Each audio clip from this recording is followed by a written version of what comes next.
आतंकवाद के सरपरस्त बने पाकिस्तान पर एक और सर्जिकल स्ट्राइक।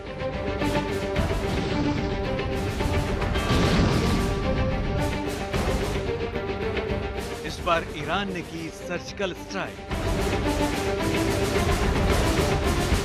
सर्जिकल स्ट्राइक कर अपने 2 सैनिकों को आतंकवादियों के चंगुल से छुड़ाया। पाकिस्तान में सर्जिकल स्ट्राइक करने वाला तीसरा देश बना ईरान।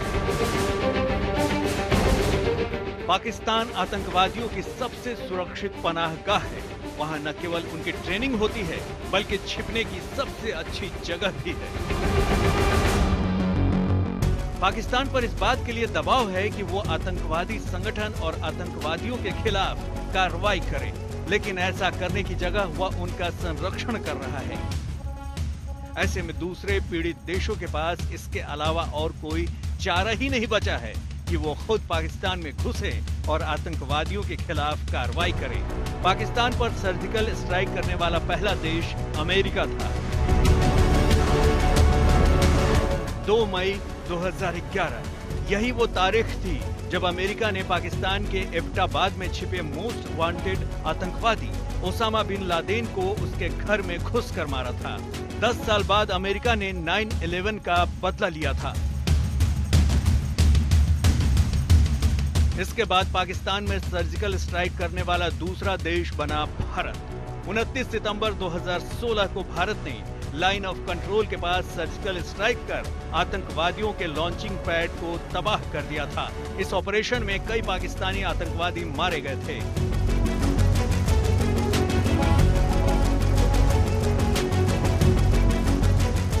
इसके करीब 3 साल बाद 26 फरवरी 2019 को भारत ने एक बार फिर सर्जिकल स्ट्राइक किया और बालाकोट में हवाई हमले कर आतंकवादी ट्रेनिंग कैंप को नेस्तनाबूद कर दिया था। और अब पाकिस्तान में घुसकर आतंकवादियों को सबक सिखाने वाला तीसरा देश बन गया है ईरान। ईरान के सर्जिकल स्ट्राइक की पूरी कहानी बताएंगे। साथ ही बताएंगे कि अगर पाकिस्तान ने समय रहते आतंकवाद के खिलाफ कार्रवाई नहीं की तो उसकी क्या दुर्गति होने वाली है।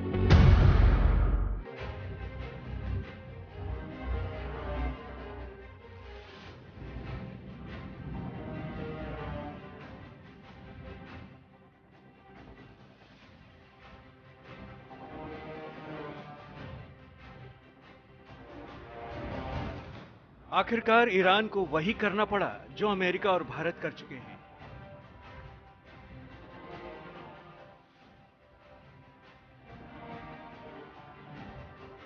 पाकिस्तान में छिपे आतंकवादी संगठन के खिलाफ surgical strike.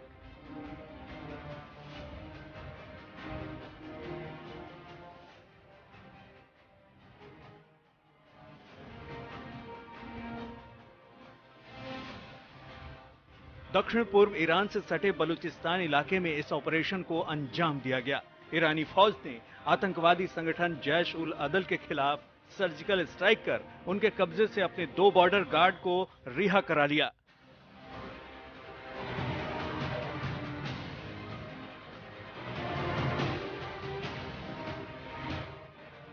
Iran revolutionary guard यानी IRGC ने एक बयान में कहा है कि आतंकवादी संगठन जैश उल अदल के चंगुल से अपने 2 बॉर्डर गार्ड को छुड़ाने के लिए मंगलवार रात सफल ऑपरेशन को अंजाम दिया गया। दोनों गार्ड को ईरान भेज दिया गया है। बताया जा रहा है कि खुफिया जानकारी के आधार पर ईरान की IRGC ने पाकिस्तान के अंदर ऑपरेशन को अंजाम दिया है। हालांकि ईरान इस बात से इनकार कर रहा है और कह रहा है कि उसने सीमा पर अपने क्षेत्र में इस ऑपरेशन को अंजाम दिया। ईरान की न्यूज एजेंसी इरना का कहना है कि सिस्तान बलूचिस्तान प्रांत में ईरान की सीमा के अंदर ये कार्रवाई की गई, लेकिन सोशल मीडिया पर पाकिस्तानियों के ट्वीट से ऐसा लग रहा है कि ईरानी सेना ने पाकिस्तान में घुसकर अपने जवानों को रिहा कराया। हालांकि इस बारे में पाकिस्तान की ओर से अभी तक कोई प्रतिक्रिया नहीं आई है। रिपोर्ट के मुताबिक कट्टरपंथी वहाबी आतंकी संगठन जैश उल अदल ने 16 अक्टूबर 2018 को दोनों देशों की सीमा पर बलूचिस्तान प्रांत के मरकबा शहर में 12 IRGC गार्डों को पाकिस्तानी क्षेत्र में अपहरण कर लिया था। 15 नवंबर 2018 को 5 सैनिकों को रिहा किया गया। इसके बाद 4 और ईरानी सैनिकों को 21 मार्च 2019 को पाकिस्तानी सेना द्वारा रेस्क्यू किया गया था।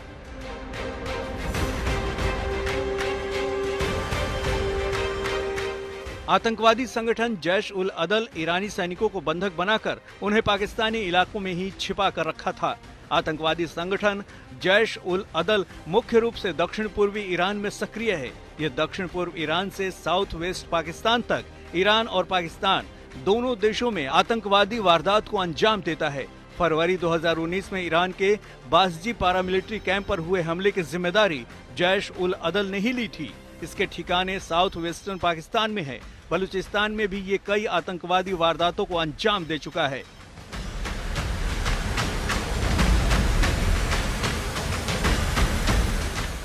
ईरानी सेना और पुलिस अधिकारी पाकिस्तानी क्षेत्र में आतंकवादियों की मौजूदगी पर चिंता जता चुके हैं और पाकिस्तानी सेना की इस बात के लिए आलोचना कर चुके हैं कि सीमा पर उनकी ढिलाई की वजह से आतंकी ईरान में घुसकर अपनी साजिशों को अंजाम दे रहे हैं।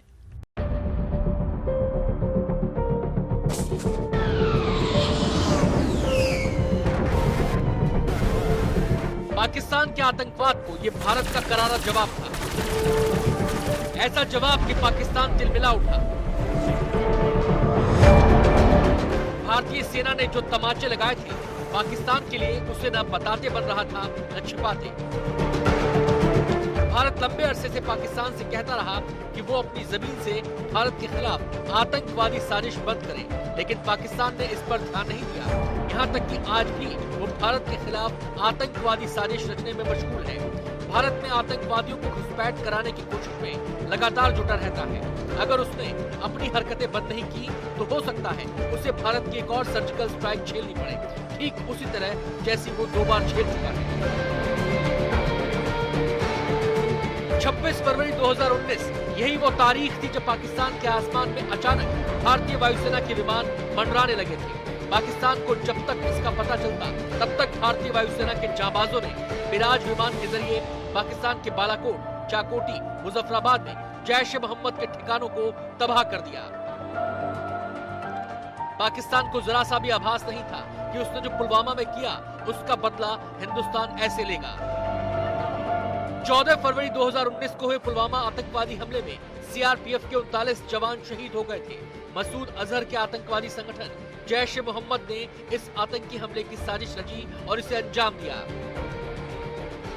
ये पाकिस्तान पर भारत की दूसरी सर्जिकल स्ट्राइक थी। इससे पहले 2016 में भी इसी तरह आतंकवादियों के लॉन्चिंग पैड को तबाह किया गया था। इससे पहले सर्जिकल स्ट्राइक करते हुए भारत ने 29 सितंबर 2016 को पाकिस्तानी दहशतगर्दों के हौसले को पस्त किया था। उरी में हुए आतंकवादी हमले के बाद भारत ने पीओके में घुसकर आतंकवादियों के खिलाफ कार्रवाई की थी। आपको याद होगा 18 सितंबर 2016 को कश्मीर के उरी में सेना के कैंप पर आतंकवादी हमला हुआ था, जिसमें 18 जवान शहीद हो गए थे। पूरे देश में गुस्से की लहर थी। हर तरफ से पाकिस्तान पर कार्रवाई की मांग हो रही थी। 29 सितंबर 2016 यही वो ऐतिहासिक तारीख थी जब पीएम मोदी के फैसले ने दुनिया को चौंका दिया। भारतीय सेना के कमांडोज को एलओसी पर MI-17 हेलीकॉप्टर से उतारा गया और कमांडोज ने एलओसी पार करके पीओके में आतंकी कैंपों पर कहर बरपा दिया और देखते ही देखते 40 से ज्यादा आतंकवादियों को जहन्नुम का रास्ता दिखा दिया। इस सर्जिकल स्ट्राइक के दौरान पाक आर्मी के भी 2 जवान मारे गए। इस सर्जिकल स्ट्राइक के बाद पाकिस्तान में सक्रिय आतंकवादी संगठनों में दहशत फैल गई थी और कुछ समय तक उनकी गतिविधियां बंद रहीं। ट्रेनिंग कैंप भी बंद रहे, लेकिन अब एक बार फिर पाकिस्तानी सेना और खुफिया एजेंसी ISI ने इन आतंकवादी शिविरों को चालू कर दिया है। लगता है पाकिस्तान को एक और सर्जिकल स्ट्राइक की जरूरत है।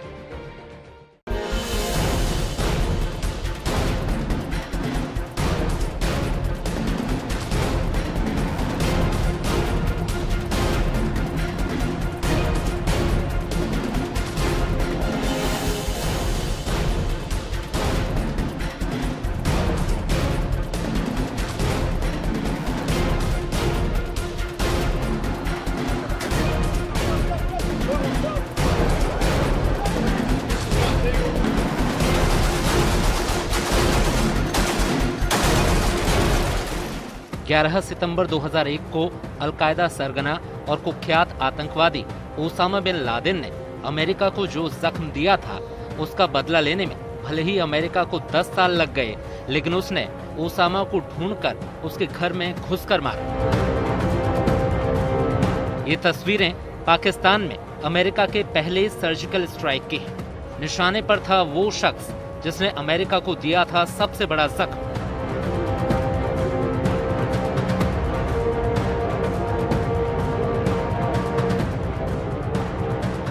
अलकायदा का सरगना ओसामा बिन लादेन।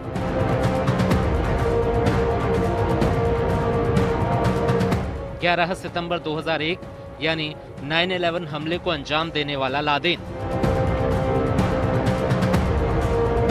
अलकायदा के आतंकवादियों ने विमान अगवा कर न्यूयॉर्क में वर्ल्ड ट्रेड सेंटर के दोनों टावरों को गिरा दिया था।